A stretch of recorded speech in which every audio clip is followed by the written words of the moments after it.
Good afternoon, everyone. It's May the 4th, 2023, and I've been promising you guys that I was going to tell you the before and after effects of the pandemic and what we're seeing in the streets here in Ottawa. And it was very interesting. Before the pandemic started, I remember I used to go into McDonald's on Rideau and have breakfast there every morning, and there'd be the street people would be lying all over the table sleeping, and the staff would have to chase them out. The police were constantly called. They would get up and they would panhandle the customers for money. Was one of the things, or beg for food sometimes. So this was a big problem too. So what I noticed was that a lot of the businesses in the Rideau Street area and the Byward Market started hiring private security to come in. So this was one of the things that I noticed prior to the pandemic, because of the fights and that outside McDonald's, and you'd see the dealers coming in and out of McDonald's, even dealing the drugs to these people, to the street people. So it was like they would be very conveniently where they would be found. The dealers could very easily find them, because if they were conked out, that was one good place for them to conk out, was in McDonald's. So now we've lost McDonald's, unfortunately, on Rideau Street, and it was a wonderful business. It's just unfortunate that they had to leave because of all the turmoil going on. So, and then of course the pandemic hit, and everyone was suddenly in the lockdowns and that, so we didn't see a lot that was going on. And this is when the homeless people were allowed to roam the streets. And I find that roaming the streets without people watching them, they started thinking that they could kind of own the streets, because if you walked up somewhere, or walked up, say, to the bank, for an example, because you had to go to the ATM machine, which I'm going to talk on that after, they'd be out, they'd be just shouting, they'd be swinging, they'd be doing all kinds of things, and nobody was there basically to stop them, or even just to call 911 and say, this is what's happening down here, we need some help. So this is, and because this was a really big problem, because they really started roaming the streets, and, you can't do anything with me, and you were afraid to do anything because there wasn't enough people walking the streets. And this is one of the things I can honestly say about not having our federal servants when they're on strike, as they're, fortunately, most of them are getting off strike, but without having our federal service down here walking the streets as well with us, it's not as many people or as many eyes on these homeless people, so that if something does come down, they can call 911 right away. So that was one thing that I just observed recently, if you want to put it that way. But it was like this, again, it was like whole Lower Town was more like a ghost town, except for the homeless people wandering the streets. And by the time the lockdowns were there one time, and then of course you were unlocked down. Then there was more chaos, because there was more people on the streets, and everybody was just out. Way, yay, we're free, we're out of the house, finally, And so there was a lot of different things that were happening. So what I ended up doing was, by 2021, I started realizing just how bad things were, and I decided to put a list together of what was going on at that time in 2001, and what I was actually seeing. And then I was so concerned with what I was seeing, that I was trying to find out where the community association and everyone was that might be able to help.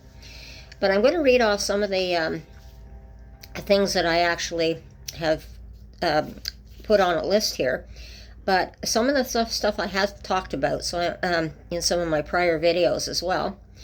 And I'm just going to go briefly through them, and some of the ones that I haven't, I'll elaborate a little bit more on. Now, one of the things that I found in the fall of 2021 was that there was a lot more pills and bags on the street. This was alarming me, because the dogs, or even the small toddlers, could pick up pills. And I'd never seen so many pills and drugs and bags. And I mean, it might be a plastic bag with some kind of white powder or something in it, but nobody wanted to touch it because they didn't know what was in it. And the pills, you get them in small bags. Sometimes they'd be just lying open on the street. And even a few other residents were concerned too, with their dogs and that, walking and seeing the same thing. So I know I wasn't imagining this. This was actually happening. And I'm thinking, oh no, how are we going to clean this up now? That's all we need, because this is what happened with my dog's older brother getting a hold of a pill and some kind of, and then ended up having 3 weeks of withdrawal.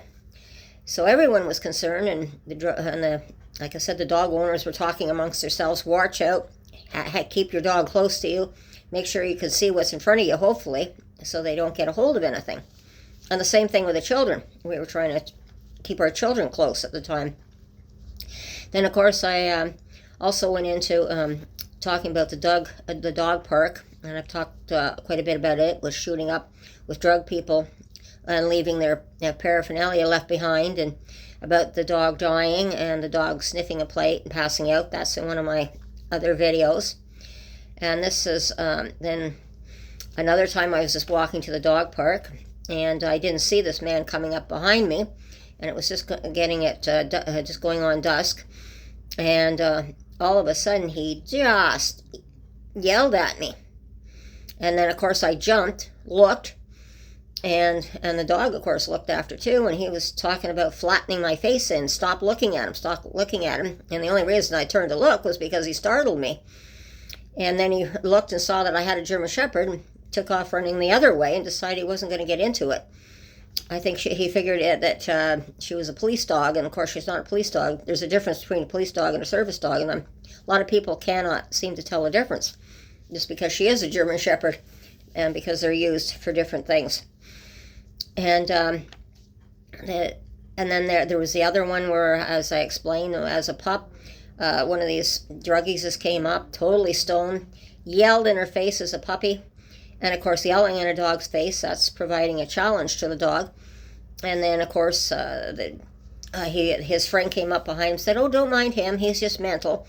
And then the other guy that was standing with me with another puppy there just wanted to get into a fist fight. So I stepped in and I turned around and said, look, when your friend comes down, tell him that he's lucky that the dog doesn't rearrange his face. And then and then, of course, I have a thing on the knife that I found on the lawn in 2017. That was in late November. And then we find that the dealers were getting into the buildings, and they were also using vulnerable people, were being used to deal with drugs that had mental problems and everything else, and this was creating more of a problem in the building. And this one was particularly alarming for me, because during the lockdowns, even the bank was locked down, so you only had the ATM machine to go to.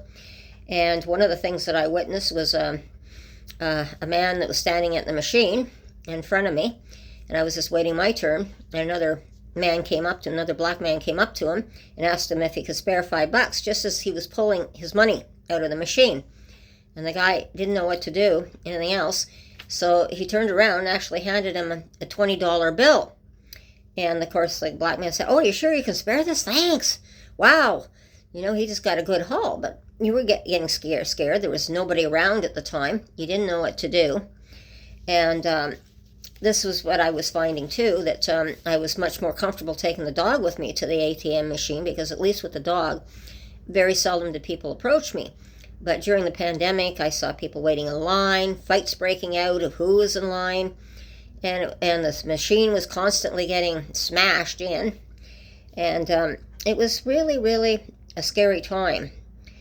And, and then, of course, the bank had closed down before the pandemic, too, because they were sleeping in the lobby. So when you couldn't get into the inside ATM machine. So what you had to do was go to the outside ATM machine. So this is where all the action was happening, even though there was a camera at the machine. Didn't matter to them. But this was extremely alarming, to be, if you were a single woman or just going up to the machine to get some money out, to have some person approach you. So this is something else that the panhandlers seem to have learned during the pandemic, was started approaching people at the ATM machines. So I'm very cautious now when I go to an ATM machine. And then, of course, this I'm going to go into in another video. It's the parking lot and the streets. Like I said, they were literally thinking that they owned the parking lot and the streets. And then, of course, I had a homeless woman who had a small dog, and she was living in a tent, and she was telling me I shouldn't be on the sidewalk to upset her dog. So she was trying to get into an argument with me over her dog. Of course, I have a service dog, so I have every right to be on the sidewalk, in which I bluntly told her. She didn't bother me again after. I had a minor confrontation with her. And then, of course, you had the police with confused messages. Police say we can't do much. Others tell us to call 911. For example, people doing drugs in dog park, call 911. Or example, scooters not allowed in the market area. No signs, or scooters are not, and there's supposed to be signs saying that no scooters are allowed on the sidewalk. That's when finally the city did do something about it. But the police are saying they can't do anything about it because they're not licensed. But at the same time, there are fines for riding on the sidewalk. So it was like we were getting really some mixed messages as well at the time from the police. And that was during when we had the lockdown. Then of course we got to go out again. And the same thing with the skateboards. We were getting nearly run over. And of course the dogs are scared, and my dog's scared of the skateboards and the scooters. And it's just unbelievable. And then of course I've talked about her older brother getting a hold of a pill and going on 3 weeks withdrawal. And then quite often the addicts will just all of a sudden, you're on one side of the sidewalk and you're trying to move over and let them go by, and they'll just come up and shout in your face for no reason at all. And this was more pronounced through the pandemic, and even today it's more pronounced. And they always left a mess around St. Bridget's Church with the needles, the paraphernalia, all the junk. Sometimes they set up a tent there. It was horrible. And of course you had to watch out for everything. And then I had one store owner even tell me one of the panhandlers had the nerve to come up and ask him for $100. Very precise on what he wanted. And you often hear the arguments on the street, sometimes with panhandlers. Other times they just sit there and they're very polite, but there are a few aggressive ones occasionally. Sometimes I've had a person who's high will just walk right into me and then blame me for walking into them. And of course I didn't walk into them, they walked into me. But then again, if you heard Shay on the lady in the wheelchair, she just about started running over them because they were literally walking into her and almost ending up in her lap. So this is another variation of it. And then of course my older dog's brother had tried to get her older dog brother, her owner, tried to defend a woman, and she got assaulted because into an incident, trying to be a good Samaritan. And of course, people just were standing around, wouldn't do anything or call 911. And this again is happening with our students in school. We're seeing this where they really think it's great for the other kids to get beaten up. So it's in the adults too. We're seeing this too. And so she felt she had to intervene at the time. And, and of course the students are all taking pictures. This is great. So that's not really good. And then I had another friend who was assaulted in broad daylight with her boyfriend right beside her. And that was no good. And, of course, I've touched on, and I'll never stop advocating for the service dogs. But again, you have the training dogs that are being trained for the blind. They are, they have this problem too. So, and what happened with my dog's older brother was he was being trained as a service dog, I should say. And what ended up happening after all his episodes with the knives and stuff that I've told you in previous videos, today he make sure that nothing does happen, he freaks out now when he gets the smell of drugs. This is not a drug dog looking for drugs. He just freaks out because he expects to get hurt, which isn't fair to the dog at all. So she's had behavior specialists. She's had a lot of people looking at the dog and trying to help out in whatever way that they can. So it ended up she was muzzling the dog for everyone's protection, including the dog's protection. And now today, the only way that he can keep calm is on Prozac. Now we have to put our dogs on Prozac? That's a human drug, but to calm you down. So he's much calmer. But when he's with his little sister, because I've got her calmed down, she'll lead the way, go first, and of course he's very calm with her. fortunately, that helps. So it's some of the things that we have to outdo ourselves. Why should we have to go through all this? Because all these people think that they have the right to the street, and we have no right to our streets, period. And let's see, and then they're constantly knocking over things, for example, a mailbox, and they're taking out their anger on us. And then sometimes I've heard of children witnessing this too and repeating it, whatever the behavior is. And I've had one parent say, yeah, he just turned around, hit that guy. Well, I guess I can hit you too, Mom. You know, like, that's not right. So we're teaching a very bad behavior as well. So that's not being looked after. And of course, there's the food left and throwing up, and even poop and the garbage and the clothes and the bags. And of course, what they leave behind, the city tries to do the best it can to clean up, but that's not working very well. And so then again, I've just been talking about so many different things. But that's basically what I wanted to talk to you about today. And I think that'll take care of this for today. And I appreciate you talking to me, but I just wanted to give you a little bit of an example. But it's what's happened now after the pandemic. We are in much worse shape than we were even before. Because one of the big things is that they think that they're roaming the streets and they own the parking lots and the sidewalk. And I'm going to go into another video about the parking lot, because this had a great deal of effect down here on Lower Town as well. So this is where I'm going to end this video today, and thank you.